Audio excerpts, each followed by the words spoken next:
En ce début d'année, nous allons faire un point sur les marchés financiers en compagnie d'Olivier Weller, directeur du pôle patrimonial de Maïf Solutions Financières. Olivier, bonjour. Bonjour Vincent. Alors, est-ce que vous êtes d'accord pour dire que 2018 a été très frustrant pour les marchés financiers? Alors, une année frustrante, pour autant, ce n'est pas une année étonnante. On anticipait déjà depuis quelques années qu'il y aurait un croisement des courbes entre le rendement des fonds euros et l'inflation d'un côté. On y est en 2018, puisque on constate aujourd'hui que finalement, sur les fonds euros, le rendement réel est négatif. Alors, rendement réel négatif, ça veut dire quoi?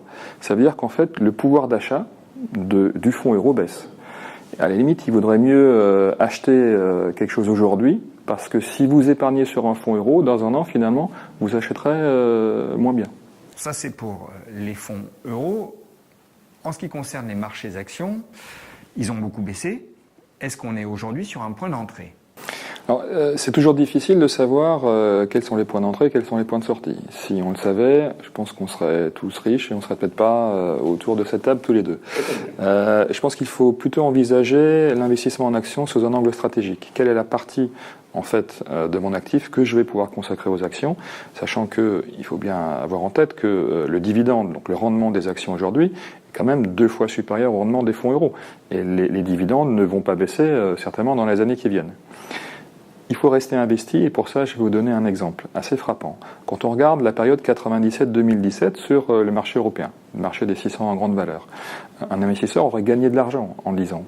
Par contre, un investisseur qui aurait raté les 10 meilleurs jours de bourse durant cette période aurait perdu de l'argent en fait. Donc on voit bien l'utilité de rester investi, et d'ailleurs l'évolution du CAC 40 depuis le début de l'année le montre, une baisse très forte au début, et 2 jours après, une hausse très forte également. Du coup, quel est votre conseil?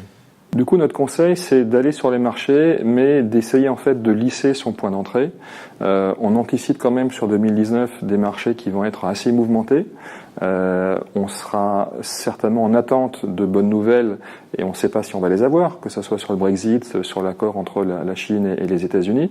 Donc on aura différents événements externes qui vont en fait augmenter la nervosité des marchés. Donc pour arriver de manière régulière sur les marchés actions, nous proposons dans notre contrat d'assurance vie responsable et solidaire, un investissement fractionné sur 12 mois. Vous investissez aujourd'hui et vous allez rentrer mois par mois sur une durée de 12 mois sur les marchés selon l'allocation que vous avez définie au départ. Olivier, merci. Merci.